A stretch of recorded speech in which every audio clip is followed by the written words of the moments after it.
கிறிஸ்துவின் நாமம் இந்த காலவேளையில மகிமைப்படட்டும். ஆண்டவரை ஆராதிக்கிறதற்காக ஒன்று சேர்ந்திருக்கிற இந்த நாளிலே உள்ளத்தின் ஆழத்திலிருந்து பரிசுத்த தேவனுக்கு நன்றி பலிகளையும் துதி பலிகளையும் நாம் ஆண்டவருக்கு நேராய் நாம் ஏறெடுப்போம். அப்படியே உள்ளத்தின் ஆழத்திலிருந்து பரிசுத்த தேவனுக்கு கண்களை மூடி இருந்த இடத்துல நம்முடைய கண்களை மூடி ஆண்டவருடைய முகத்தை நோக்கி பார்த்து கொஞ்ச நேரம் ஆண்டவருக்கு துதிகன மகிமைகளை ஆண்டவருக்கு நேராய் நாம் ஏறெடுப்போம். அவர் ஒருவரே துதிக்கப்படத்தக்க தெய்வம், அவர் ஒருவரே ஆராதனைக்குரியவர். இந்த காலவேளையிலும் உள்ளத்தின் ஆழத்திலிருந்து ஆண்டவரை நாம் மகிமைப்படுத்துவோம். ஹல்லேலூயா. நன்றியோடு ஸ்தோத்திரிக்கிறோம் அப்பா, உம நன்றியோடு நாங்கள் மகிமைப்படுத்துகிற ராஜா, சர்வ சிருஷ்டிக்கும் எஜமானனே, உமக்கு நன்றி செலுத்துகிறோம் ஆண்டவரே. உள்ளத்தின் ஆழத்திலிருந்து துதிகன மகிமைகளை உமக்கு நேராய் நாங்கள் ஏறெடுக்கிறோம் தகப்பனே. எங்கள் தேவனுடைய மகிமையின் பிரசன்னம் இந்த கால வேளையில் எங்கள் ஒவ்வொருவரை நிரப்பும்படியாய் செபிக்கிற ராஜா அப்பா, உம்முடைய முகத்தை நோக்கி பார்க்கும்படியாய் நாங்கள் ஒன்று கூடி இருக்கிறோம் ஆண்டவரே. உம்முடைய முகத்தை தேடுகிற ஒரு இருதயத்தோடு கூட உம்முடைய முகத்தை நோக்கி நாங்கள் பார்க்கிறோம். பரிசுத்த தேவனுடைய பிரசன்னத்தின் மகிமை இந்த கால வேளையிலே எங்கள் ஒவ்வொருவரை நிரப்பும்படியாய் நாங்கள் செபிக்கிறோம் அப்பா. உம்முடைய பிரசன்னம் எங்களை ஆளுகை செய்யும்படியாய் உம்முடைய முகத்தை நோக்கி நாங்கள் பார்க்கிறோம் ஆண்டவரே. ஹல்லேலூயா. நன்றியோடு ஸ்தோத்தரிக்கிறோம் ஸ்தோத்தரிக்கிறோம். நீர் ஒருவரே பரிசுத்த, நீர் ஒருவரே மகத்துவம் உள்ளவர், நீர் ஒருவரே ஆராதனைக்குரியவர் ஆண்டவரே. எங்கள் பரிசுத்தம் உள்ள தேவனுக்கு உள்ளத்தின் ஆழத்திலிருந்து நன்றி பலிகளை துதி பலிகளை ஏறெடுக்கிற தகப்பனே, உம நன்றியோடுமே ஸ்தோத்தரிக்கிறோம் ஸ்தோத்தரிக்கிறோம் ஸ்தோத்தரிக்கிறோம் ஆண்டவரே. நான் உன்னை விட்டு விலகுவதும் இல்லை, உன்னை கைவிடுவதும் இல்லை என்று வாக்கு பண்ணினவர் நீர் எங்களோடு கூட இருக்கிறபடினால் எமக்கு நன்றி செலுத்துகிறோம் நன்றி செலுத்துகிறோம். முழு இருதயத்தோடு முழு பலத்தோடு இந்த காலவேளையில் ஆண்டவருக்கு நன்றி பலிகளை துதி பலிகளை ஆண்டவருக்கு நேராய் நாம் ஏறெடுப்போம். அவர் ஒருவரே துதிக்கப்படத்தக்க தெய்வம், துதிக்கப்படத்தக்க தெய்வத்துக்கு இந்த காலவேளை நம்முடைய துதிகளை ஏறெடுப்போம். ஹல்லேலூயா ஹல்லேலூயா. நன்றி தகப்பனே, உம நன்றியோடு ஸ்தோத்தரிக்கிறோம், உம நன்றியோடு நாங்கள் மகிமைப்படுத்துகிறோம். சர்வ சிருஷ்டிக்கும் எஜமானனே, நன்றியோடு ஸ்தோத்தரிக்கிறோம் ஆண்டவரே. நன்றியோடு உள்ளத்தின் ஆழத்திலிருந்து நன்றி பலிகளை ஏறெடுக்கிறோம் அப்பா. உள்ளத்தின் ஆழத்திலிருந்து துதி பலிகளை நாங்கள் ஏறெடுக்கிறோம் ஆண்டவரே. எங்களுடைய துதிகளும் எங்களுடைய ஸ்தோத்திர பலிகளும் உமக்கு நேராக இந்த கால வேளையில் ஏறெடுக்கப்படட்டும். எங்களுடைய துதிகள் உம்முடைய சமூகத்திலே வந்து எட்டட்டும் ராஜா. அப்படிப்பட்ட கிருபையை கர்த்தாவே இந்த கால வேளையில் எங்களுக்கு தந்தருளும்படியாய் ஜெபிக்கிறோம். எங்கள் மேலும் உம்முடைய கிருபையின் பிரசன்னம் ஆளுகை செய்யும்படியாய் ஜெபிக்கிற ராஜா, உம்முடைய முகத்தை நோக்கி நாங்கள் பார்க்கிறோமே. எங்களுக்கு இரக்கம் பாராட்டுகிற தெய்வம், எங்களுக்கு உதவி செய்கிற எங்கள் கண்மலை, எங்களோடு கூட நீர் இருக்கிறபடினால் உமக்கு நன்றி செலுத்துகிற ராஜா, உமக்கு நன்றி செலுத்துகிறோம் உமக்கு நன்றி செலுத்துகிறோம். துதிகன மகிமைகளை உமக்கு நேராய் நாங்கள் ஏறெடுக்கிற ராஜா, உம நன்றியோடு துதிக்கிறோம். ஹல்லேலூயா ஹல்லேலூயா ஹல்லேலூயா ஹல்லேலூயா. பரிசுத்த தேவனுக்கு மகிமை செலுத்துவோம். அவர் மகிமைக்குரியவர், அவர் ஆராதனைக்குரியவர், அவர் அபிஷேகநாதர். இந்த கால வேளையில் ஆராதனைக்குரிய தெய்வம் நம்முடைய புதிய வல்லமையினாலும் புதிய அபிஷேகத்தினாலும் புதிய கிருபையினால் நம்மை நிரப்பும்படியால் உள்ளத்தின் ஆழத்திலிருந்து அவருக்கு நன்றி செலுத்துவோமா. ஹல்லேலூயா. நன்றியோடு துதிக்கிறோம் அப்பா, உமக்கு நன்றி செலுத்துகிறோம். அப்படியே உள்ளத்தின் ஆழத்திலிருந்து ஆண்டவருக்கு நாம் மகிமை செலுத்துவோமா. ஹல்லேலூயா. உமக்கு நன்றி தகப்பனே, உம நன்றியோடு உள்ளத்தின் ஆழத்திலிருந்து மகிமைப்படுத்துகிறோம் ராஜா. ஸ்தோத்தரிக்கிறோம் ஸ்தோத்தரிக்கிறோம் ஸ்தோத்தரிக்கிறோம். தூயாதி தூயவரே, உமது புகழை நான் பாடுவேன். தூயாதி தூயவரே, உமது புகழை நான் பாடுவேன். பாரில் எனக்கு வேறென்ன வேண்டும், உயிருள்ள வரை நின் புகழ் பாட வேண்டும். பாரில் எனக்கு வேறென்ன வேண்டும், உயிருள்ள வரை நின் புகழ் பாட வேண்டும். தூயாதி தூயவரே, உமது புகழை நான் பாடுவேன். தூயாதி தூயவரே, உமது புகழை நான் பாடுவேன். உள்ளத்தின் ஆழத்திலிருந்து அப்படியே கரங்களை உயர்த்தி ஆண்டவரை பார்த்து சொல்லுவோமா. ஆண்டவரே, இந்த போல பாரிலே இந்த உலகத்திலே உண்மையல்லாமல் எங்களுக்கு யாரும் இல்லை அப்பா. எங்களுக்கு வேறு யாரும் எங்களுக்கு வேண்டாம் ராஜா. உம்முடைய அன்பு மாத்திரம் எங்களுக்கு போதும்.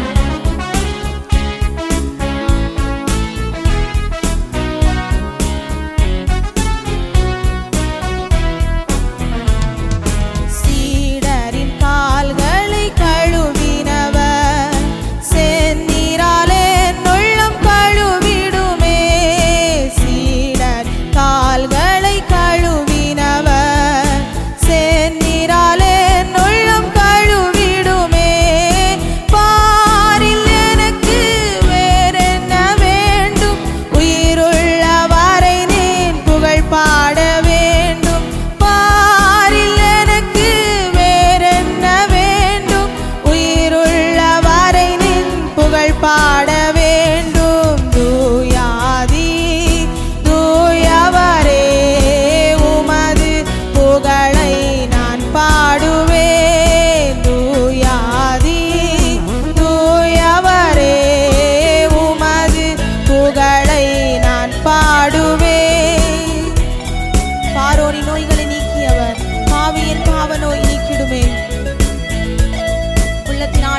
பரிசுத்த தேவனை இந்த வேளையில மகிமைப்படுத்துவோம்.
துன்பங்கள் தாங்கிட பலன் தாருமே.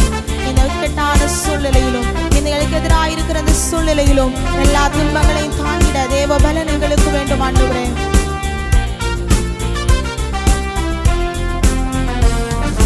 துயரங்கள் பாரினில் அடைந்தவரே, துன்பங்கள் தாங்கிட பலன் தாருமே.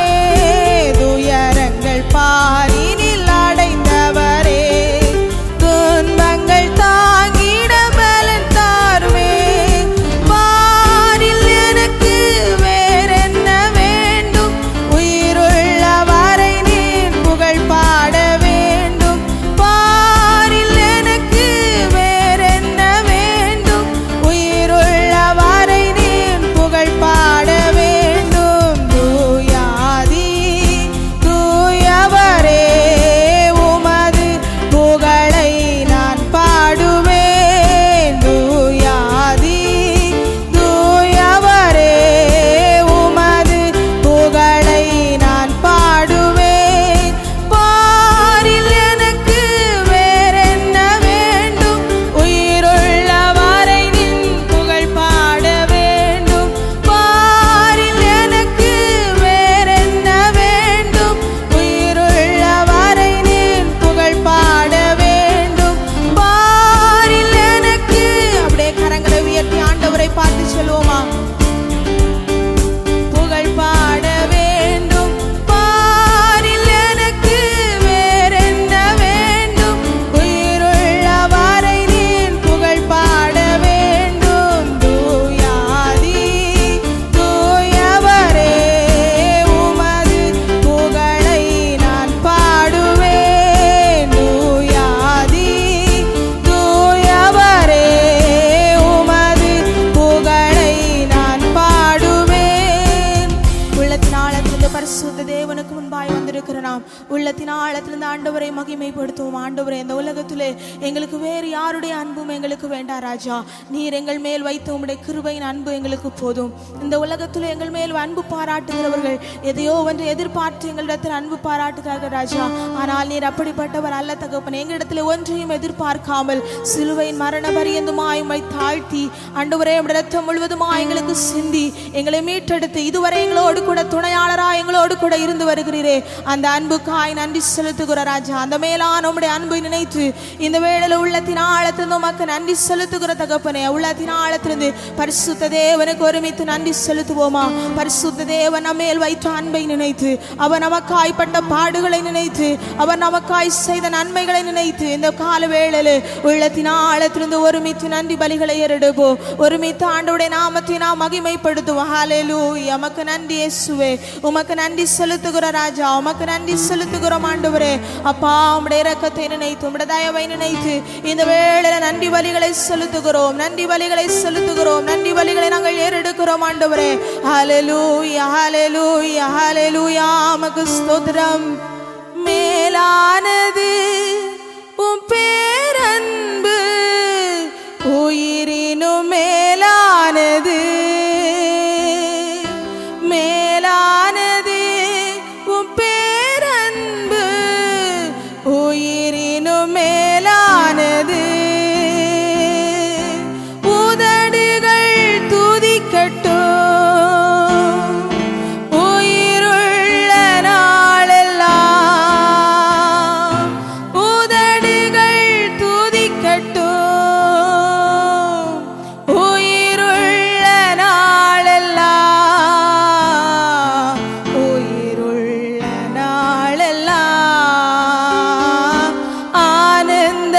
களிப்புள்ள உதடுகளால் போற்றி புகழ்கின்றேன்.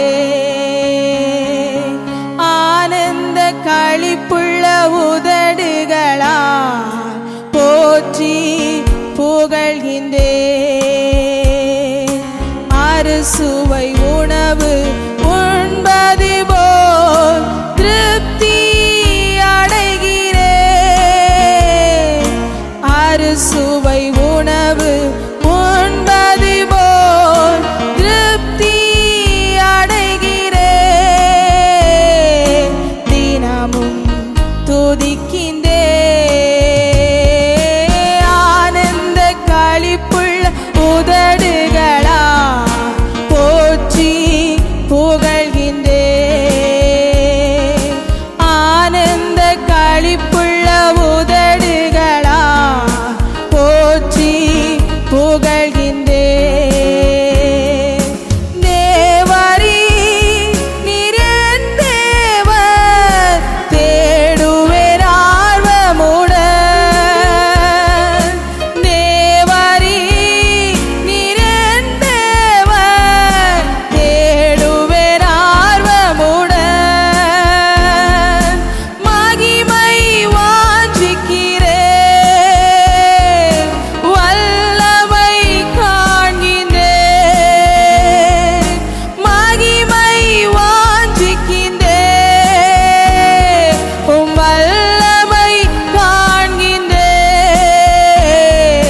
வல்லமை காண்கின்றேன்.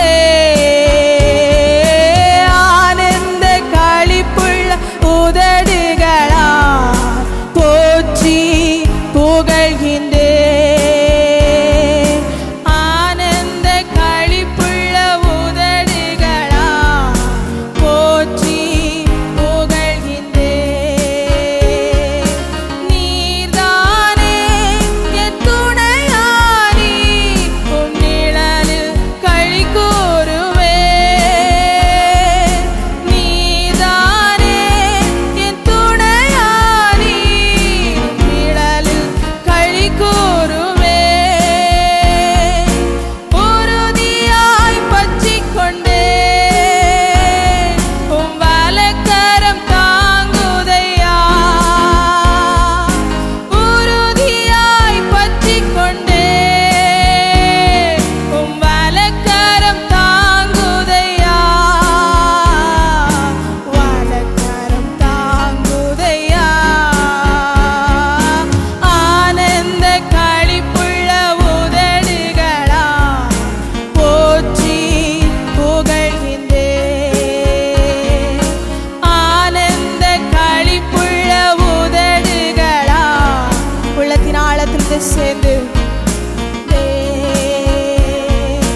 மேலானது உம் பேரன்பு, உயிரினும் மேலானது.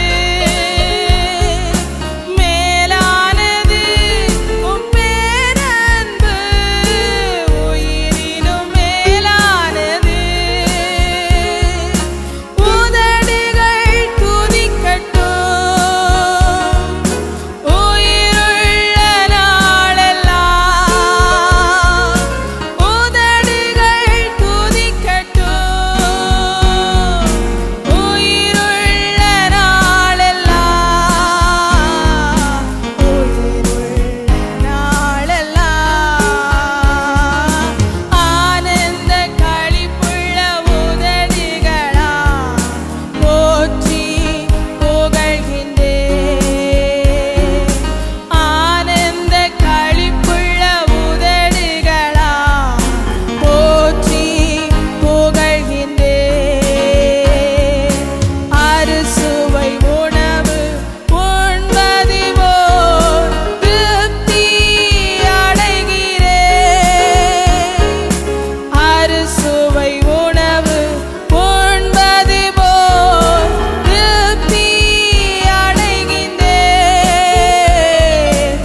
ஆண்டவரை நாம் மகிமைப்படுத்துவோம். அவர் நமக்காய் யாவையும் செய்து முடிக்கிறவராயிருக்கிறார். நம்முடைய தேவைகளை எல்லாம் சந்திக்கிறவராயிருக்கிறார். நம்முடைய இருதயத்தின் ஏக்கங்களையும் நம்முடைய விருப்பங்களையும் நிறைவேற்றி முடிக்கிற தெய்வமாய் நம்மோடு கூட இருக்கிறார். பரிசுத்தமுள்ள தேவனுக்கு உள்ளத்தின் ஆழத்தின் கனத்தை மகிமையை ஏறெடுப்போமா.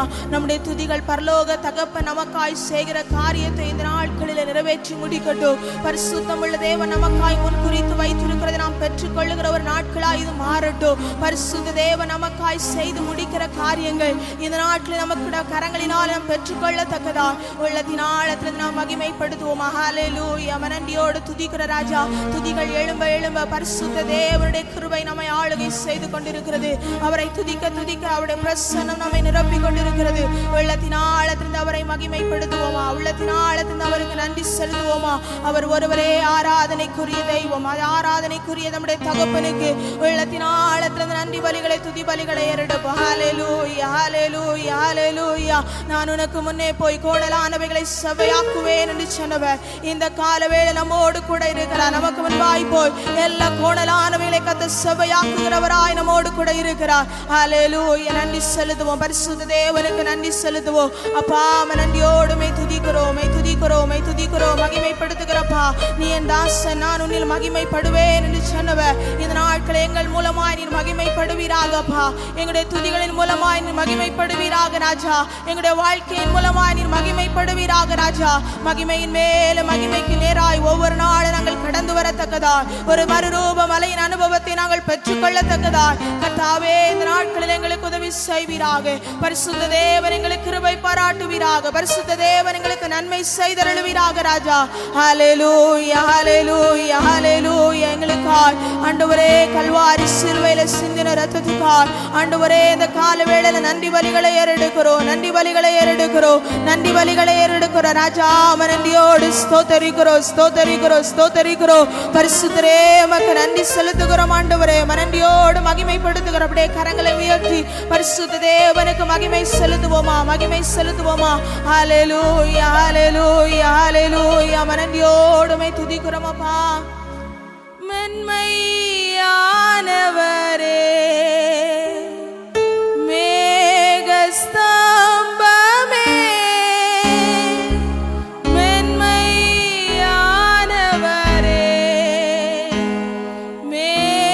மேகஸ்தம்பமே ஊற்று தண்ணி ஜீவநதி ஊற்று தண்ணி ஜீவநதி ஆனந்த தைலமே ஆனந்த தைலமே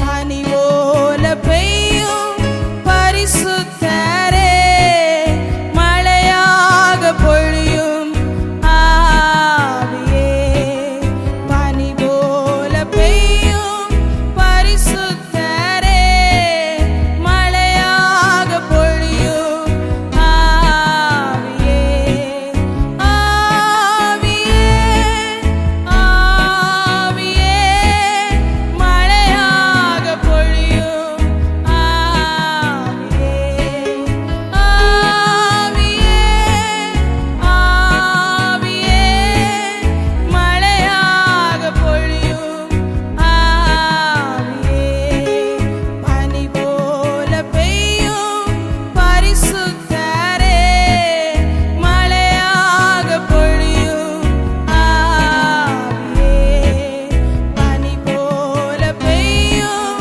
பரிசுத்தரே மழையாக பொழியும் ஆவியே. கரங்களை உயர்த்தி ஆண்டவரை ஆராதிக்கத்தக்கதாய் கர்த்தர் நமக்கு கிருபை பாராட்டி இருக்கிறார். அதற்காய் ஆண்டவருக்கு நன்றி செலுத்துவோமா. ஹல்லேலூயா. நன்றி இயேசுவே. உம்மை ஆராதிக்கும்படியாய் உம்மை மகிமைப்படுத்தும்படியாய் கர்த்தர் தந்த கிருபைக்காய் உமக்கு நன்றி செலுத்துகிற ராஜா. உம்முடைய கிருபை கரம் எங்களோடு கூட இருந்ததற்காய் நன்றி. உம்முடைய பிரசன்னம் எங்களை ஆளுகை செய்ததற்காய் நன்றி. உம்முடைய மகிமை எங்களை ஆளுகை செய்தபடினாலே உள்ளத்தின் ஆழத்தில் உமக்கு நன்றி செலுத்துகிறோம் ராஜா. உம்மை நன்றியோடு நாங்கள் துதிக்கிறோம். நன்றியோடு ஸ்தோத்தரிக்கிறோம். அப்படியே நம்முடைய வேதாகமத்தை எடுத்துக்கொள்ளலாம். நீதிமொழிகள் 3ஆம் அதிகாரத்தை நாம் வாசிப்போம். 3ஆம் அதிகாரம் 1 முதல் 10 வசனங்களை நாம் வாசிக்கலாம். ஒன்று சேர்ந்து நம்முடைய வேதாகமத்தை திருப்பிக் கொண்டு மூன்றாம் அதிகாரம். என் மகனே, என் போதகத்தை மறவாதே. உன் இருதயம் என் கட்டளைகளை காக்க கடவது. அவைகள் உனக்கு நீடித்த நாட்களையும் தீர்க்காயுசையும் சமாதானத்தையும் பெருக பண்ணும். கிருபையும் சத்தியமும் உன்னை விட்டு விலகாதிருப்பதாக.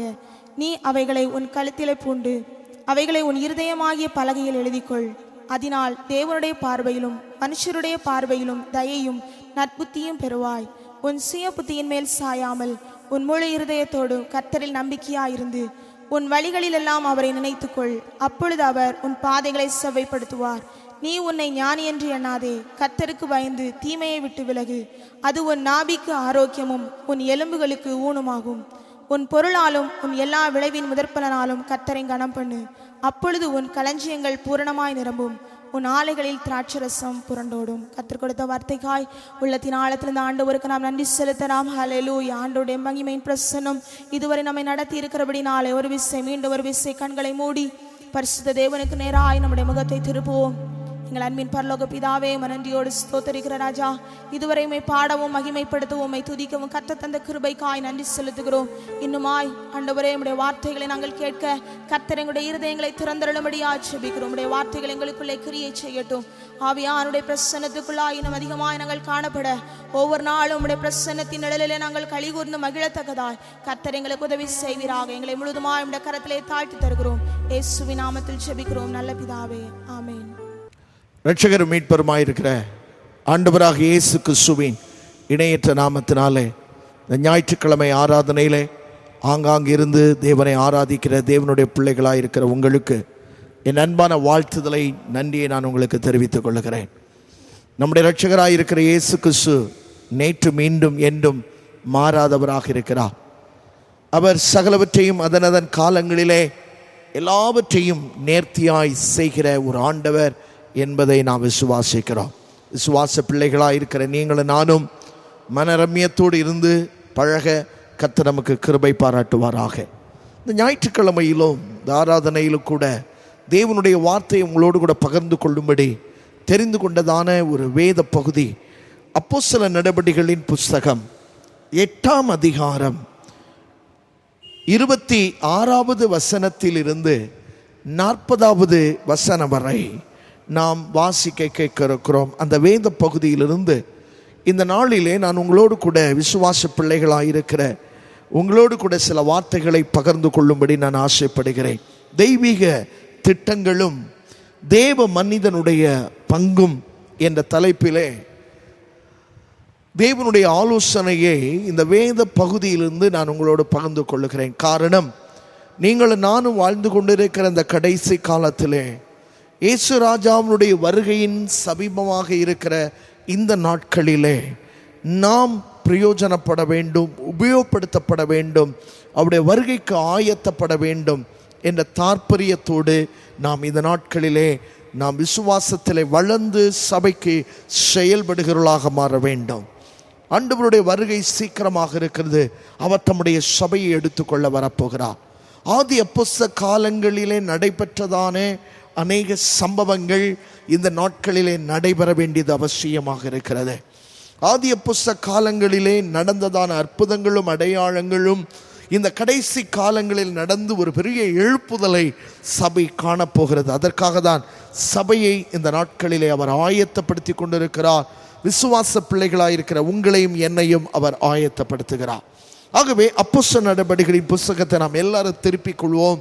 8ஆம் அதிகாரம் 26வது வசனத்திலிருந்து 40வது வசனம் வரை நாம் வாசிக்க நாம் பொறுமையோடு கேட்போம். பின்பு கர்த்தருடைய தூதன் பிலிப்பை நோக்கி, நீ எழுந்து தெற்கு முகமாய் எருசலேமிலிருந்து காசா பட்டணத்துக்கு போகிற வனாந்திர மார்க்கமாய் போய் என்றான்.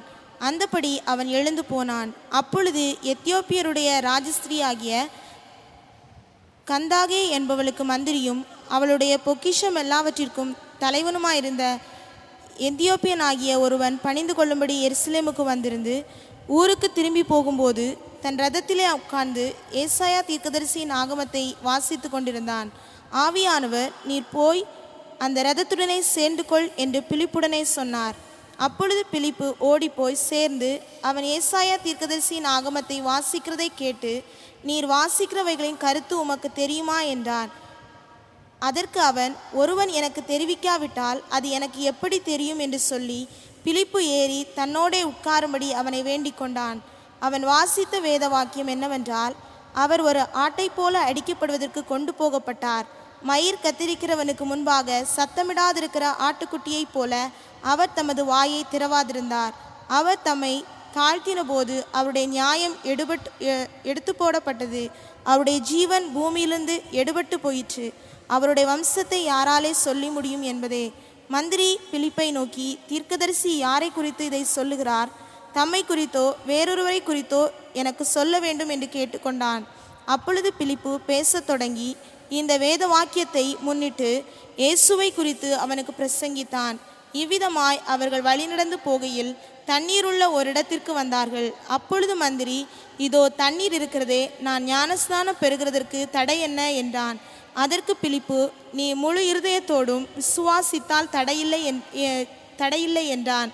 அப்பொழுது அவன், இயேசு கிறிஸ்துவை தேவனுடைய குமாரன் என்று விசுவாசிக்கிறேன் என்று சொல்லி ரதத்தை நிறுத்தச் சொன்னான். அப்பொழுது பிலிப்பும் மந்திரியும் ஆகிய இருவரும் தண்ணீரில் இறங்கினார்கள். பிலிப்பு அவனுக்கு ஞானஸ்நானம் கொடுத்தான். அவர்கள் தண்ணீரிலிருந்து கரையேறின பொழுது கர்த்தருடைய ஆவியானவர் பிலிப்பை கொண்டு போய்விட்டார். மந்திரி அப்புறம் அவனை காணாமல் சந்தோஷத்தோടെ தன் வழியே போனான். கர்த்தருடைய நாமம் மகிமைப்படுவதாக. இந்த அருமையான சம்பவத்தை நீங்களும் நானும் வாசிக்க கேட்டோம். இந்த சம்பவத்திலே ஒரு கந்தாகே என்றதான ஒரு மந்திரியினுடைய உதவியாளனாக இருக்கிற ஒருவன் வனாந்தர மார்க்கமாய் பிரயாணம் பண்ணுகிறான். பிரயாணம் பண்ணிக்கொண்டு அவன் வந்து கொண்டிருக்கும் பொழுது அங்கே அவன் ஒரு புஸ்தகத்தை எடுத்து படித்து கொண்டிருக்கிறான். இந்த சந்தர்ப்பத்திலே ஆவியானவர் பிலிப்பு என்கிற ஒரு தேவ மனிதனை ஏவி, நீ வனாந்தர மார்க்கமாக நீ கடந்து போ. வனாந்திர மார்க்கமாய் கடந்து போ சொன்ன பொழுது இவனும் ஆவியானவரால் நடத்தப்பட்டு வனாந்திர மார்க்கமாக கடந்து போகிறான். வனாந்திரமாய் கடந்து போத்த போது அந்த மந்திரனுடைய உதவியாளர் அந்த ரதத்திலே வந்து கொண்டிருக்கிறான். ஆவியானவர் சொல்லுகிறார், அந்த ரதத்தினோடு கூட போய் சேர்ந்து கொள். ரதத்தினோடு போய் சேர்ந்து கொள்ளுகிறான். சேர்ந்து கொண்டு பிலிப்பு என்கிற தேவ மனிதன் விதமாய் ஒரு வார்த்தை கேட்கிறான். நீ படிக்கிறது என்ன? நீ படிக்கிற அந்த புஸ்தகத்தினுடைய காரியங்கள் உனக்கு தெரியுமா என்று கேட்கிறான். அதற்கு அவன் சொல்லுகிறான், ஒருவன் எனக்கு சொல்லி தராவிட்டால் எனக்கு அது எப்படி தெரியும் என்று சொல்லி அவன் அதை சொல்லுகிறான். அவன் அழகாக இயேசு கிறிஸ்துவுடைய பாடு மரணங்களை அந்த வார்த்தைகளை அவன் விவரித்து அவன் படித்து கொண்டிருக்கிறான். அவன் ரதத்தோடு கூட சேர்ந்து கொள்ளுகிறான். அதை அவனுக்கு விளக்கி அவன் சொல்ல ஆரம்பிக்கிறான். இவ்விதமாக அந்த வனாந்திரத்திலே பிரயாணம் பண்ணி வேத வசனத்தை இந்த பிலிப்பு என்கிற தேவ மனிதன் பகிர்ந்து கொண்டே போய் கொண்டிருக்கும் பொழுது சத்தத்தை எல்லாம் கேட்கிறான். வேதத்தின் ரகசியங்கள் எல்லாவற்றையும் அவன் கேட்டுக்கொண்டிருக்கிறான். இவ்விதமாய் அவன் கேட்டுக்கொண்டிருக்கும் போது திடீரென்று அந்த மந்திரியினுடைய கந்தாகே மந்திரியுடைய உதவியாளர் சொல்லுகிறார், ஐயோ தண்ணீர் இருக்கிறதே, நான் ஞான ஸ்நானம் பெறுவதற்கு என்ன தடை? நீ விசுவாசித்தால், நீ விருப்பப்பட்டால் எந்த தடையும் இல்லை என்று சொல்லி அவர்கள் அந்த வனாந்திரத்தில் அந்த தண்ணீர் கண்ட இடத்திலே அவர்கள் இறங்குகிறார்கள். பிலிப்பு அந்த மந்திரியினுடைய உதவியாளருக்கு அவன் ஞான ஸ்நானம் கொடுக்கிறான். அவன் ரதத்திலே அவன் ஏறுகிறான். பிலிப்பை ஆவியானவர் கொண்டு போய்விட்டார். இதிலிருந்து தேவ திட்டமும் தேவ மனிதனின் பங்கும் என்ற ஒரு ஸ்தானத்தை நாம் பார்க்கிறோம். ஒரு தேவனுடைய திட்டம் என்கிற ஒன்று அது ஆச்சரியமான ஒன்று. எனக்கு அருமையான விசுவாச சகோதர சகோதரிகளிலே, உங்களையும் என்னையும் தேவன் தெரிந்து கொண்ட ஒரு திட்டம் உண்டு. திட்டம் இல்லாமல் ஆண்டவர் நம்மை தெரிந்து கொள்ளவில்லை. திட்டம் இல்லாமல் ஆண்டவர் நம்மை அழைக்கவில்லை. நன்றாக புரிந்து கொள்ள வேண்டும். இந்த உலகத்திலே ஆதாம் ஏவாளையும் ஆண்டவர் உண்டு பண்ணினது, தன்னுடைய சாயலாகவே உண்டு பண்ணினது தேவ திட்டத்தின் அடிப்படையில் தான். தேவ திட்டம் இல்லாமல் ஆதாம் ஏவாள் உண்டாக்கப்படவில்லை. தேவன் ஒரு பெரிய திட்டத்தை உண்டு பண்ணிதான் மனிதனை உண்டாக்கினார். அதே போலதான் இந்த சபைக்குள் இருக்கிற விசுவாச சகோதர சகோதரிகளே, நீங்கள் ஆண்டவர் இயேசு கிறிஸ்துவை நீங்கள் சொந்த இரட்சகராக நீங்கள் ஏற்றுக்கொண்டு இந்த மகிமையான இயேசு கிறிஸ்துடைய சரீரமாகி இந்த சபையிலே நீங்கள் அங்கம் வைக்கிறீர்கள் என்றால் தேவன் உங்கள் மேலே ஒரு திட்டம் வைத்திருக்கிறார், உங்கள் மேலே ஒரு நோக்கம் வைத்திருக்கிறார். வேதம் வேதம் சொல்லுகிறது, தாயின் கர்ப்பத்தில் இருக்கும் பொழுதே உன்னுடைய கருவை என்னுடைய கண்கள் கண்டது என்று சொல்லுகிறார். அருமையான தேவ பிள்ளைகளே, அவருடைய முன்னுடைய கருவை அவர் கண்டதுனாலே தாயின் கர்ப்பத்தில் இருக்கும்போது உனக்கு ஒரு அழிவு வரக்கூடாது, இந்த உலகத்தில் பிறந்த பின்பும் உனக்கு ஒரு அழிவு வந்துவிடக்கூடாது என்று அவர் தன்னுடைய தூதர்களை அனுப்பி, அவர் தன்னுடைய வல்லமையை அனுப்பி, அவருடைய விளையிற இரத்தத்தினால உன்னையும் என்னையும் மறைத்து இந்த உலகத்தில் நம்மை பாதுகாத்து நல்ல ஒரு திருச்சபையை கொடுத்து, திருச்சபையில் உன்னை கொண்டு வந்து ஒரு நல்ல ஒரு தாட்சை கொடியாக நிப்பாட்டி, நீ கனி கொடுக்க வேண்டும், நீ அநேகருக்கு ஆசீர்வாதமாக இருக்க வேண்டும், நீ அநேகருக்கு மேன்மையாக இருக்க வேண்டும், இந்த உலகத்துக்கு நீ ஆண்டவருடைய ராஜ்யத்துக்கு நீ சாட்சியாக இருக்க வேண்டும் என்ற ஒரு பெரிய திட்டத்தோடு தான் ஆண்டவர் உன்னை சபைக்குள்ள வைத்திருக்கிறார். திட்டம் இல்லாமல் சபைக்குள் யாரும் இருக்க முடியாது. நன்றாய் புரிந்து கொள்ள வேண்டும். திட்டம் இல்லாமல், தேவ திட்டம் இல்லாமல், உன் தெரிந்து கொண்ட ஒரு நோக்கம் உண்டு, உன்னை அழைத்த ஒரு நோக்கம் உண்டு, உன்னை வேறுபிரித்த ஒரு நோக்கம் உண்டு, உன்னை மகிமையான ஸ்தானத்துக்கூட இந்த உலகத்துக்குரிய ஆசீர்வாதங்களை கொடுத்து உன்னை சபைக்குள் வைத்திருக்கிற ஒரு நோக்கம் உண்டு. நோக்கம் இல்லாமல் நம்முடைய தேவனாகிய கர்த்தர் உன்னுடைய வாழ்க்கையிலும் என்னுடைய வாழ்க்கையிலும் எதையும் செய்கிறவர் அல்ல என்பதை மறந்துவிட வேண்டும். அவ்விதமாய் தேவனுடைய திட்டம் உனக்கும் எனக்கும் இருக்கும்போது நம்முடைய பங்கு என்ன? நம் தேவ மனிதர்களாயிருக்கிற விசுவாசிகளாயிருக்கிற நம்முடைய பங்கு என்ன என்பதை நாம் அறிய வேண்டும். நாம் சபையிலே கர்த்தர் நம்மை நாட்டி வைத்திருக்கிறார். ஏதோ வாரத்துக்கு ஒரு முறை வருகிறோம், ஒரு வேத பாடத்துக்கு வருகிறோம். தேவ திட்டம் இல்லாமல் எதையும் விசுவாச பிள்ளைகளை உங்களுடைய வாழ்க்கையிலும் என்னுடைய வாழ்க்கையிலும் ஆண்டவர் எதையும் செய்யவில்லை. ஒரு தேவ திட்டம் இருக்கிறது. வேதத்திலே வாசித்தோம் அல்லவா, பிலிப்புவை குறித்து ஆண்டவர் ஒரு திட்டம் வைத்திருந்தார்.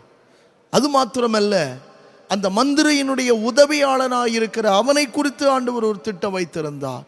ஆகவேதான் வனாந்திரத்திலே பிலிப்புவை கொண்டு அவனை சந்திக்கும்படி ஆண்டவர் சித்தம் கொண்டு பிலிப்புவை சொன்ன, வனாந்திரத்துக்கு நீ போ, வனாந்திரத்திலே போ, அங்கே ஒரு மனிதனை காண்பாய்.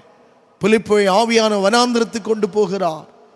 அங்கே மந்திரிக்கு உதவியாளனாக இருக்கிறவன் அவன் ரதத்திலே வந்து கொண்டிருக்கிறான். ஏதோ ஒரு புஸ்தகத்தை படித்து கொண்டிருக்கிறான். ஆவியானவர் சொல்லுகிறார், அந்த ரதத்தினுடைய சேர்ந்துக்கள் பிலிப்பே. அந்த ரதத்தோடு கூட சேர்ந்து கொள்ளுகிறான். பிலிப்பை கேட்கிறான், நீ என்ன படிக்கிறாய்? நான் இவ்விதமாக ஏசாயா தீர்க்கதரிசன புஸ்தகத்தை படிக்கிறேன். நீ படிக்கிறது உனக்கு புரிகிறதா? ஒருவன் எனக்கு சொல்லி தராவிட்டால் எனக்கு எப்படி புரியும்?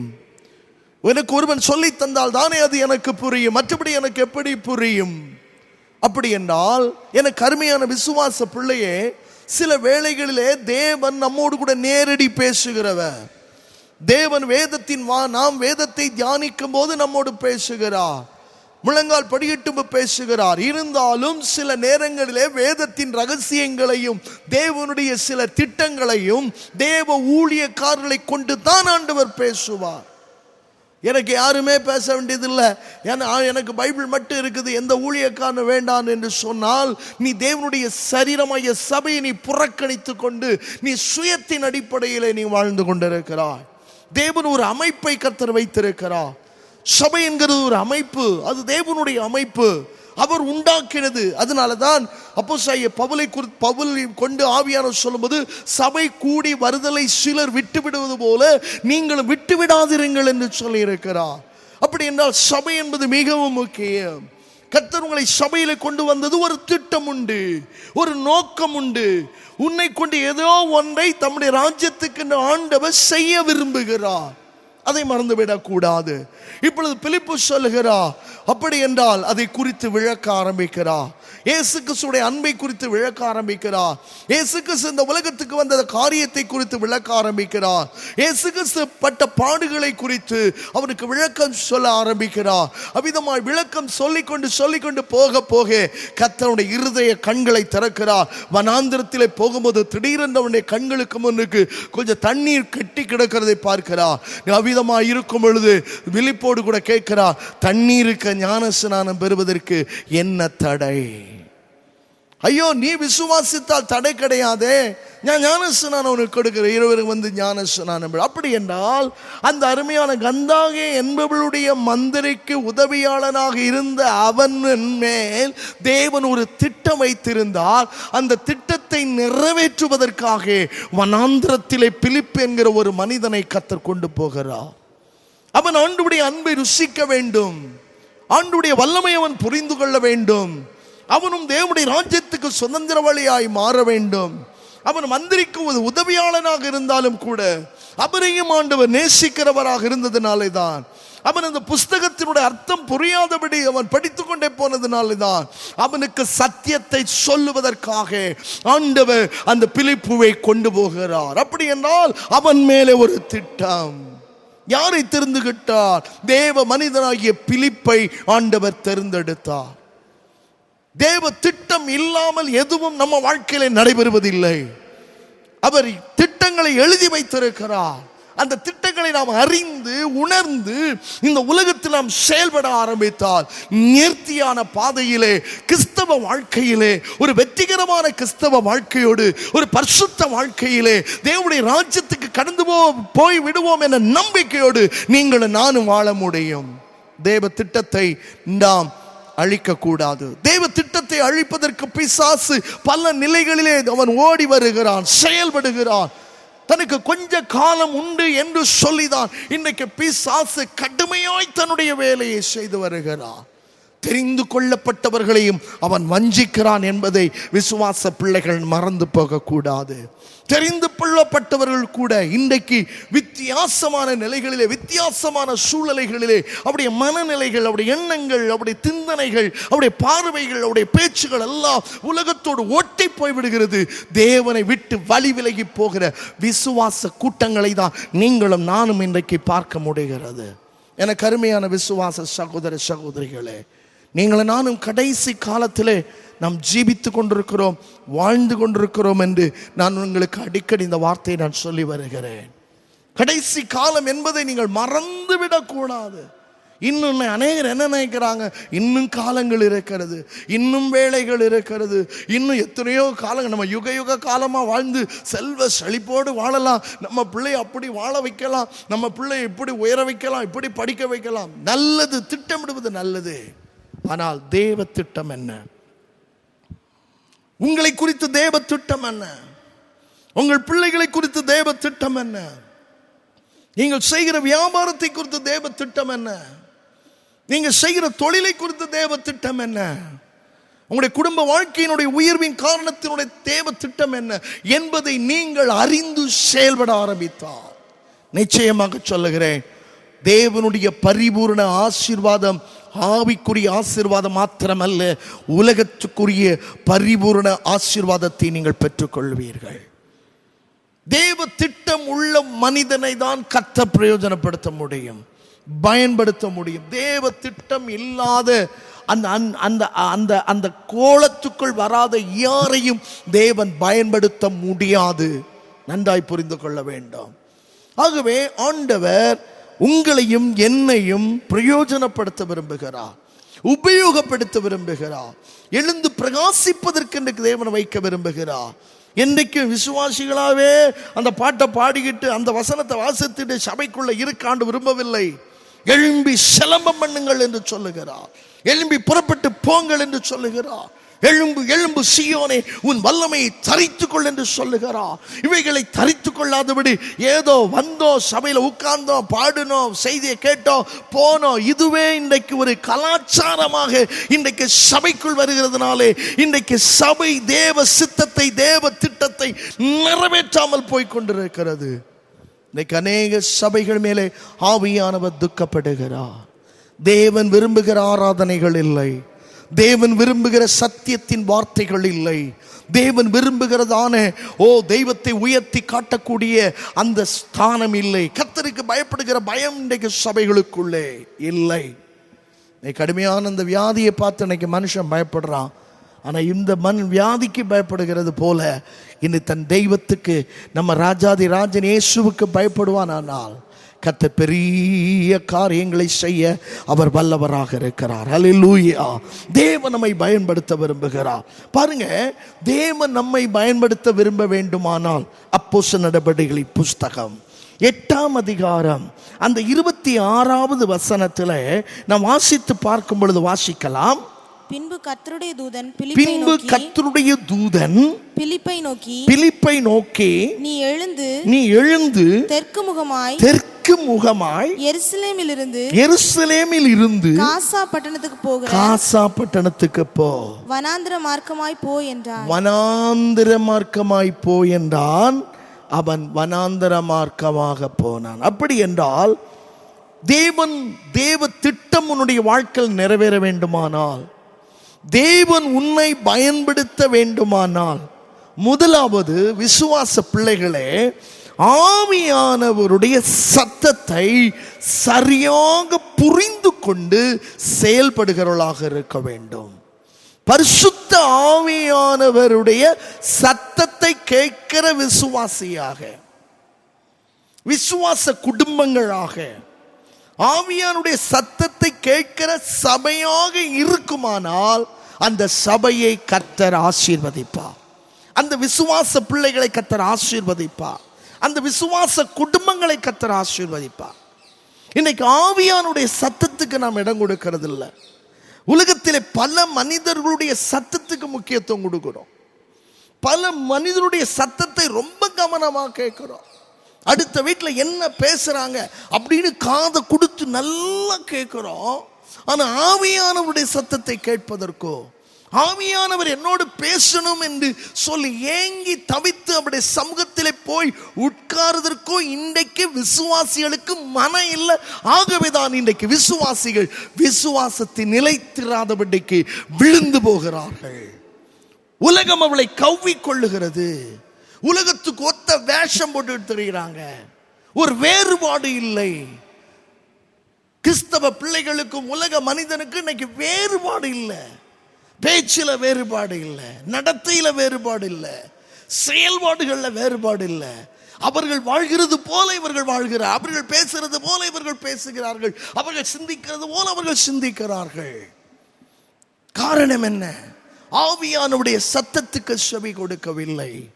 பரிசுத்த ஆவியானுடைய சத்தத்துக்கு நீங்களும் நானும் இந்த நாட்களில் செவி கொடுத்து நடப்போமானால் ஆவியானவருடைய திட்டம், நம்மேல் வைத்த திட்டம் நமக்கு வெளிப்படுத்தப்படும். அந்த வெளிப்படுத்தப்படுகிற அந்த திட்டத்தின்படி நீங்களும் நானும் நடக்கும்போது நான் ஒன்றை சொல்லுகிறேன், ஆவிக்குரிய உன்னத ஆசீர்வாதம் மாத்திரமல்ல, பூலோகத்துக்குரிய ஆசீர்வாதத்தையும் விசுவாச பிள்ளைகளே தேவன் உங்களுக்கு எனக்கும் தர வல்லவராக இருக்கிறார்.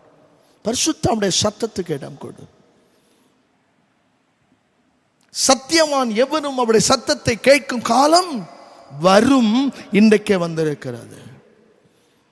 இன்றைக்கு ஆவியானவர் சகல சத்தியத்துக்குள்ள நடத்துகிறவர். நீங்கள் பெற்ற அபிஷேகமே உங்களை போதிக்கும் என்று சொல்லப்பட்டிருக்கிறது. அப்ப ஆவியானவருக்கு இடம் கொடுத்தா நீ இந்த உலகத்தில் எந்த மனுஷனையும் நீ தேடி ஓட வேண்டாம், எந்த ஊழியக்காரனையும் தேடி ஓட வேண்டாம். நீ ஆவியானோடு பேசுவார், அதற்கு இடம் கொடு. சில காரியங்களை ஆவியானவர் ஊழிய காலத்தில் போய் கேட்டு தெரிந்து கொள்ளுன்னு சொல்லுவார். ஆமென். அதுக்கு உதாரணம் கொர்நேலியு என்கிற ஒரு மனுஷன் இருக்கிறான். அவன் 100க்கு அதிபதி. அப்போஸ்தலர் நடபடிகளின் புத்தகத்தில் தான் 10ஆம் அதிகாரத்தில் தான் பார்க்கிறோம். அவன் 100க்கு அதிபதி. அவன் அதிகாரம் உள்ளவன், அவன் மதிப்புக்குரியவன், மரியாதைக்குரியவன். ஆனா அவன் தன் வீட்டார் அனைவரோடு கூட ஜெபம் பண்ணி கொண்டிருக்கிறவன், ஆண்டவருக்கு பயந்தவன். ஒரு நாள் ஆவியானவர் பேச ஆரம்பிச்சார். சத்தத்தை கேட்டான். என்ன சத்தத்தை? நீ போ, அங்க ஆள் அனுப்பு, எங்க ஒரு தேவ மனிதன் இருக்கிறான், அவனை அழைச்சிட்டு வா சொன்னாரு. அழைச்சிட்டு வா, அவன் உனக்கு சில உபதேசங்களை கொடுப்பான். அப்படி என்றால் அந்த ஆவியானுடைய சத்தத்தை அந்த கொர்நேலியு கேட்டதுனால அவன் ஆளை அனுப்பினான். அழைக்கப்பட்டு வந்தான் பேதுரு. தேவ சத்தத்தை பேதுரு எடுத்து சொல்ல ஆரம்பித்தான். தேவ சித்தமும் தேவ திட்டமும் ஒரு கொர்நேலியுடைய வாழ்க்கையில் நிறைவேறிட்டது. அவன் குடும்பம் ஆசீர்வதிக்கப்பட்ட குடும்பமாக இருந்தது. எனக்கு அருமையான விசுவாச பிள்ளையே, தேவ சத்தத்தை கேட்கும்படி உன்னுடைய காதுகளை இந்த நாட்களில் நீ விருத்த சேதனம் பண்ணு. பல இடத்துல உட்கார்ந்து அவர்கள் பேசுறதெல்லாம் கேட்கணும். அடுத்தவங்க பேசுறது என்னன்னு கேட்கிறோம். முதல் அதை நிறுத்தணும். அதுதான் முதல் தப்பு. ஆவிக்குரிய வாழ்க்கையில இடறி போவதின் ரகசியம் அடுத்தவங்க காரியங்களை கேட்கணும். அவங்களுக்கு என்ன நடக்குது அறிந்தோம். அடுத்த குடும்பத்தில் என்ன சம்பவிக்கிறதுன்னு உன்னிப்பாக கவனித்து பேசுகிற அந்த மனநிலைகள் இருக்கும் வரை விசுவாச பிள்ளைகள் பரிசுத்த ஜீவியத்திலோ தேவ திட்டத்திலோ தேவ சித்தத்தையோ ஒரு நாள் நிறைவேற்ற முடியாது. தேவனுக்கு பிரியமாய் வாழ முடியாது. நன்றாய் புரிந்து கொள்ள வேண்டும் விசுவாச பிள்ளைகளை. தேவ சத்தத்துக்கு கீழ்ப்படு. தேவனுடைய ஆவியானவர் சத்தம் வெளிப்படுகிறது. அவருடைய சத்தம் மகத்துவம் உள்ள ஒரு சத்தம். சங்கீதக்காரன் 32ஆம் சங்கீதம் 8ஆம் வசனத்திலே நான் அடிக்கடி சொல்லுகிற ஒரு அற்புதமான ஒரு வசனம்தான். ஆண்டவர் ஊழியத்தின் அழைத்த ஆரம்ப நாட்களிலே இந்த வசனத்தை கொண்டுதான் ஆண்டவர் என்னோடு பேசினார். 32ஆம் சங்கீதம் 8ஆம் வசனத்திலே நான் உனக்கு போதித்து நீ நடக்க வேண்டிய வழியை உனக்கு காண்பிப்பேன். உன்மேல் என் கண்ணை வைத்து உனக்கு நான் ஆலோசனை சொல்லுவேன். ஆவியானவர் இன்றைக்கும் உனக்கு ஆலோசனை கொடுக்க வல்லவர். நான் சொல்றேன், உன் சகோதரருக்குள்ளே வழக்குண்டானால் நீ எங்க போ சொல்றாரு? நீ வக்கீலிடத்துல போன ஆண்டவர் சொல்லல, நீ மேதைகள்கிட்ட போன்னு சொல்லல. பரிசுத்தவான்கள் உனக்கு இருக்கிறார்கள். ஏன்? அவர்கள் ஆவியானுடைய சத்தத்தை கேட்கிறவர்கள். அந்த பரிசுத்தவானிடத்துல போய் உன் காரியத்தை சொல்லு. அங்கே வெளிப்படும் ஞானம், அங்கே தேவனுடைய வல்லமை வெளிப்படும். இஸ்ரவேல் ஜனங்கள் வனாந்திரத்தில் நடத்தப்பட்ட பொழுது சூழ்நிலைகள், சில ஆலோசனைகள், சில காரியங்களுக்கெல்லாம் யார்கிட்ட போனாங்க? மோசே என்கிற தேவ மனிதனிடத்தில் போனாங்க. யோசுவா என்ற தேவ மனிதத்தில் போனாங்க. அங்கே தேவனுடைய சத்தம் வெளிப்பட்டது. இன்னைக்கு ஊழியக்காரருடைய வார்த்தையை கேட்க மாட்டாங்க. ஆனா வக்கீல், நீதிபதி, பெரிய அதிகாரியுடைய வார்த்தையை கேட்டால் அப்படியே நடப்பாங்க. ஊழியக்காரருடைய வார்த்தையை கேட்க மாட்டாங்க. ஊழியக்காரன் அவன் சொல்லிட்டு கிடப்பாயான்னு சொல்லி அவனை புறக்கணிக்கிறார்கள். அப்படி ஊழியக்காரனை புறக்கணிக்கிற விசுவாசிகள் எல்லா இடங்களிலும் தேவனால் புறக்கணிக்கப்படுவார். ஏன்னா தேவனுடைய ஊழியக்காரன் என்பது தேவனுடைய ஸ்தானாதிபதி. மறந்து போகக்கூடாது விசுவாச பிள்ளைகள். தேவ சத்தத்தை கேட்க உன் வாழ்க்கையை ஒப்புக்கொடு. இரண்டாவதாக வாசிக்கலாம். அப்போஸ்தலர் நடபடிகளின் புஸ்தகம் 8ஆம் அதிகாரம் 27ஆவது வசனத்தில் தேவனுடைய திட்டமும் தேவனுடைய பங்கும் என்ற தலைப்பிலே தேவன் யாரை பயன்படுத்த விரும்புகிறார், யாரை ஆண்டவர் தேவ திட்டத்திலே மேன்மைப்படுத்த விரும்புகிறார் என்றால், அந்தபடி அவன் எழுந்து போனான். அப்பொழுது எத்தியோப்பியருடைய ராஜஸ்திரி ஆகிய, அதுல முதல் வார்த்தையில சொல்லப்பட்டிருக்கு, அப்பொழுது அவன் என்ன செய்தான்? எழுந்து பிலிப்பு போனான். யோசிக்காமல் கீழ்ப்படுகிற ஒரு அனுபவம். கீழ்ப்படுதலை குறித்து நான் அடிக்கடி பல முறைகளிலே தேவனுடைய வார்த்தையை பேசியிருக்கிறேன். யோசிக்காமலே கீழ்ப்படி. ஆவியானவர் ஒன்றை சொல்லுவாரானால், தேவனுடைய ஊழியக்காரனை கொண்டு கர்த்தர் ஒன்று சொல்லுவாரானால், நீ வேதத்தை தியானம் பண்ணி படித்து கொண்டிருக்கும் பொழுது பரிசுத்த தேவன் வேத வசனத்தின் மூலம் உன்னோடு சொல்லுவாரானால் யோசிக்க கூடாது. யோசிக்காம தேவன் சொன்ன வார்த்தைக்கு கீழ்ப்படி. அப்படி கீழ்ப்படிந்த அநேக தேவ மனிதர்கள் உண்டு. அதிலே ஒரு மனிதனை குறித்து சொல்ல போனால் அவன்தான் ஆபிரகாம். அடிக்கடி ஆபிரகாமை குறித்து சொல்றேன்னா, நம்ம விசுவாசத்தில் வளரணும், நம்முடைய விசுவாச ஜீவியத்தில் முன்னேறி வரணும். அவர் சொன்னார், தேசத்தை விடு, இனத்தை விடு, தகப்ப வீட்டை விட்டு நாம் காண்பிக்க தேசத்துக்கு புறப்பட்டு போ சொன்ன மாத்திரத்திலே அவன் யாரிடத்தில் ஆலோசனை கேட்காமல் யோசிக்காமல் அவன் புறப்பட்டு போனான். இது ஒரு சம்பவம். இரண்டாவது ஆண்டவர் சொல்லுகிறார், தனக்கு கொடுக்கப்பட்ட 100வது வயதிலே கொடுக்கப்பட்ட ஈசாக்கை கொண்டு நீ மோரியா தேசத்துக்கு அவனை கொண்டு போய், மோரியா தேசத்தில் ஒரு மலை இருக்குது, அந்த மலையில தகன பலி செலுத்துன்னு சொன்ன பொழுதும் அவன் யாரிடத்திலும் யோசிக்காமல் தன் மகனை அழைத்து கொண்டு தேவன் சொன்ன வார்த்தைக்கு செவி கொடுத்து அதை நிறைவேற்றும்படி புறப்பட்டு போனான். யோசிக்க கூட, ஐயோ அங்க போனா எப்படி இருக்கும், அதை செய்தா எப்படி இருக்கும், ஆண்டவர் இதை சொல்லிட்டாரே அது எப்படி இருக்கும், நல்லா இருக்குமா? அது உன்னுடைய வேலை அல்ல. ஆண்டவர் ஒரு காரியத்தை விசுவாச சகோதரனே சகோதரியே உனக்கும் எனக்கும் அவர் சொல்லுவார். ஆனால் அப்படியே கீழ்ப்படி, யாரிடத்தில் அதை ஆலோசனை கேட்காத, அப்படி செய்து வா, அவருடைய ஆசீர்வாதத்தின் மேன்மையை பெற்றுக் கொள்ளுவார். தேவ திட்டத்தின் மையத்தில் நின்று நீ செயல்படு. இந்த கடைசி காலத்தில் தேவ சித்தத்தில் நில்லு. சுய இஷ்டத்துக்கு இடம் கொடுக்காத, சுய விருப்பத்துக்கும் சுய ஆடம்பரத்துக்கும் சுய அலங்காரத்துக்கு நீ இடம் கொடுக்காத. இன்றைக்கு மனிதர்களை பார்த்து வாழ்ந்து கொண்டிருக்கிற விசுவாசிகள் விசுவாசிகள் என்று சொல்வதற்கு தகுதியற்றவர்கள். தேவ சத்தத்தையும் தேவ திட்டத்தையும் அறிந்து செயல்படுகிற தேவ பிள்ளையே, தேவனை ஆசீர்வதித்து கனப்படுத்துகிறார். இந்த ஜூன் மாதத்திலே உன்னை மேன்மையாக வைப்பேன் என்று சொல்லுகிற ஆண்டவர், உச்சிதமான கோதுமையினாலும் கண்மலை தேனினாலும் உன்னை திருப்திப்படுத்துவேன் என்று சொன்ன ஆண்டவர், இதோ முடிவு உலகத்தின் முடிவறிந்தும் சதா காலங்களிலும் நான் உன்னோடு கூட இருப்பேன் என்று சொன்ன ஆண்டவர், உன்னை ஒரு நாளும் கைவிடாதபடிக்கு இந்த மாதம் முழுவதும் உன்னை கண்ணின் கண்மணி போல பாதுகாத்து வழி நடத்துகிற என் சர்வ பலமுள்ள தேவன் உண்மையுள்ளவராக இருக்கிறார்.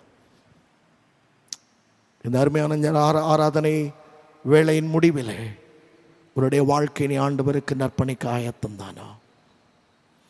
தேவ சித்தத்துக்கும் தேவ திட்டத்துக்கும் உன்னை சமர்ப்பணம் பண்ணி அவர் உன்னை பயன்படுத்தும் விதமாய், அவர் உன்னை உபயோகப்படுத்தும் விதமாய், உன்னை பிரகாசமாய் குடும்பத்திலும் கோத்திரத்திலும் ஜனத்தின் மத்தியிலும் தேசத்தின் மத்தியிலும் ஆவிக்குரிய வாழ்க்கையிலும் பிரகாசிக்கிற ஒரு மகனாய் மகளாய் மாறுவதற்கு உன் வாழ்க்கையை ஒப்புக் கொடுக்க ஆயத்தந்தானா?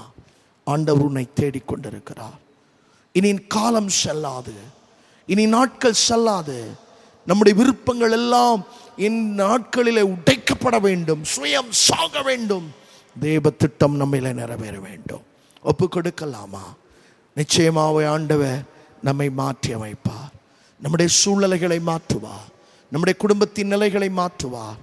தவித்துக் கொண்டிருக்கிற வாழ்க்கையின் தவிப்பையும் அவர் மாற்றி கொடுப்பார். ஆறுதல் இல்லாத நிலையிலே, சமாதானத்தை இழந்து போன நிலைமையிலே நீ வாழ்ந்து கொண்டிருப்பாயானா, உன் தேவனாய கர்த்தருடைய சித்தத்துக்கும் திட்டத்துக்கும் அவர் தேவ ஆவியாருடைய சத்தத்துக்கு நீ கீழ்ப்படியும் போது நிச்சயமாய் நீ எரிந்து பிரகாசிக்கிற விளக்காய் இருப்பாய் என்பதை ஆணித்தரமாய் சொல்லிக்கொள்ள விரும்புகிறேன். ஒப்புக்கொடு ஆண்டவரே, நான் நீர் விரும்புகிற ஒரு பாத்திரமாக, உம்முடைய திட்டத்தின் மையத்தில் நிற்கிறவளாக ஆண்டவரே, உம்முடைய சித்தத்தை, ஆவியானவரே உம்முடைய சத்தத்தை அறிந்து நான் இந்த உலகத்தில் ஜீவனம் பண்ணத்தக்கதாக நீர் எனக்கு உதவி செய்யும் என்று சொல்லி ஜெபிக்க முடியுமா? கண்களை மூடி ஜெபிப்பா. உன்னதமான தேவனுடைய முகத்தை நோக்கி பார்ப்போம். அப்பா பிதாவே என்று கூப்பிடுவோம்.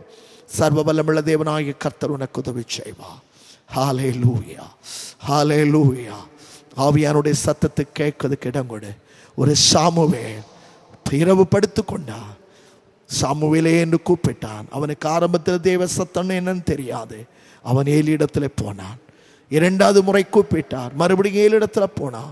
மூணாவது முறை கூப்பிட்டார். மூன்றாவது முறை கூப்பிட்ட பொழுதும் ஏலியிடத்தில் தான் ஓடினான். ஆனால் ஏலிக்கு தெரிந்தது இது தேவ சத்தம். நீ போ படுத்துக்கோ. இனி கூப்பிட்டா கர்த்தாவே சொல்லும், அடியேன் கேட்கிறேன் என்று சொல் என்ற சத்தத்தை சாமுவேலுக்கு கொடுத்தது நிமித்தம் அவர் போய் படுத்த மீண்டும் கர்த்தர் கூப்பிட்டார். கர்த்தாவே சொல்லும், அடியேன் கேட்கிறேன். கர்த்தர் சாமுவேலோடு பேச ஆரம்பித்தார். தேவ சத்தத்தை கேட்டான், அதன்படி நடந்தான். அவனை சமஸ்த இஸ்ரவேலுக்கும் நியாயாதிபதி அல்ல, தீர்க்கதரிசியாக கர்த்தர் வைத்தார். எனக்கு அருமையான மகனே மகளே, இந்த காலை ஆராதனையிலே தேவனுடைய வார்த்தையை கேட்டுக்கொண்டிருக்கிற வாழ்க்கையை கர்த்தர் மாற்ற விரும்புகிறார், கனப்படுத்த விரும்புகிறார், உயர்த்த விரும்புகிறார், மேன்மைப்படுத்த விரும்புகிறார். அவரால் எல்லாம் கூடும். Thank you, the Holy Spirit. இயேசுவின் நாமத்தில் இந்த ஜனத்தை நான் ஆசீர்வதிக்கிறேன். கேளுங்க, ஆண்டவரே நீர் என்னை ஆசீர்வதி என்று சொல்ல முடியுமா? எங்கள் நல்ல பிதாவே, கிருபை நிறைந்த ஆண்டவரே, இந்த ஞாயிற்றுக்கிழமை ஆராதனைக்காக நாங்களுமே துதிக்கிறோம். இந்த ஆராதனை எங்களுக்கு தந்ததற்காக ஸ்தோத்திரம். துதித்து மகிமைப்படுத்துமை ஆராதனை செய்ய எங்களை பலப்படுத்தினதுக்காக ஸ்தோத்திரம். தொடர்ந்து உம்முடைய கிருபைக்குள் மறைத்துக் கொள்ளும். உம்முடைய திட்டத்தையும் உம்முடைய சித்தத்தையும் ஆண்டவரை நாங்கள் அறிந்து செயல்பட்டு நாங்கள் பிரயோஜனமுள்ள ஒரு பாத்திரவான்களாக, விசுவாச பிள்ளைகளாக இருக்கிற நாங்கள் இந்த கடைசி காலங்களிலே ஜீவிக்க எங்கள் எல்லாருக்கும் நீ உதவி செய்யும். உம்முடைய வருகை எப்பொழுது இருந்தாலும் உம்முடைய வருகையிலே சந்திப்பதற்கு எங்களை தகுதிப்படுத்தும், ஆயத்தப்படுத்தும். தேவ சத்தத்தை கேட்டு, ஆவியானுடைய சத்தத்தை கேட்டு கீழ்ப்படிந்து நடக்கிறவர்களாக இந்த நாட்களிலே மாற்றும். நீர் அப்படி செய்வதற்காக ஸ்தோத்திரம். வந்திருக்கிற எல்லா விசுவாச, இந்த ஆராதனையிலே பங்கு பெறுகிற, அவருடைய வீடுகளிலிருந்து பங்கு பெறுகிற எல்லா விசுவாச பிள்ளைகளையும் நீர் அதிகமாய் ஆசீர்வதியும். அவருடைய வாழ்க்கையின் தேவைகளை நீ சந்தியும். நல்ல சரீர சுகபலன் ஆரோக்கியத்தோடு செழிப்பாய் வாழ கர்த்தருக்கு உதவி செய்யும். சீக்கிரமாக நாங்கள் சபையிலே கூடி வந்து ஆராதனை செய்வதற்கென்று எங்களுக்கு நீ வாசல்களை திறந்து கொடுப்பீராக. நீர் அப்படி செய்வதற்காக ஸ்தோத்திரம். தாழ்த்திமுடைய கரத்தில் ஒப்புக் கொடுக்கிறோம். துதிகரமயம் எல்லாமுக்கு செலுத்துகிறோம். இயேசுவின் நாமத்தில் தாழ்மையோடு ஜெபிக்கும் நல்ல பிதாவே, ஆமென். நம்முடைய ஆண்டவராக இயேசு கிறிஸ்துவின் கிருபையும் பிதாவாகிய தேவனுடைய அன்பும் பரிசுத்த ஆவியானுடைய ஐக்கியமும் கிருபையும் சமாதானமும் நம் அனைவரோடு கூட இன்றும் என்றும் இயேசு கிறிஸ்துவின் வருகை வரைந்தும் சதாக்கா தங்கியிருப்பதாக. ஆமென். சேர்ந்து சொல்லுவோம். என் ஆத்துமாவே கர்த்தரை ஸ்தோத்திரி, என் முழுமே அவருடைய பரிசுத்தமான நாமத்தை ஸ்தோத்திரி. என் ஆத்துமாவே கர்த்தரை ஸ்தோத்திரி, கர்த்தர் செய்த சகல உபகாரங்களை மறவாதே. ஆமேன், ஆமேன். கர்த்தர் உங்களை ஆசீர்வதித்து காக்க கடவர். கர்த்தர் உங்களுக்கு சமாதானத்தை கட்டளையிட கடவர். கர்த்தர் உங்கள் முகத்தை பிரகாசமாய் வைப்பாராக. ஆமேன், ஆமேன்.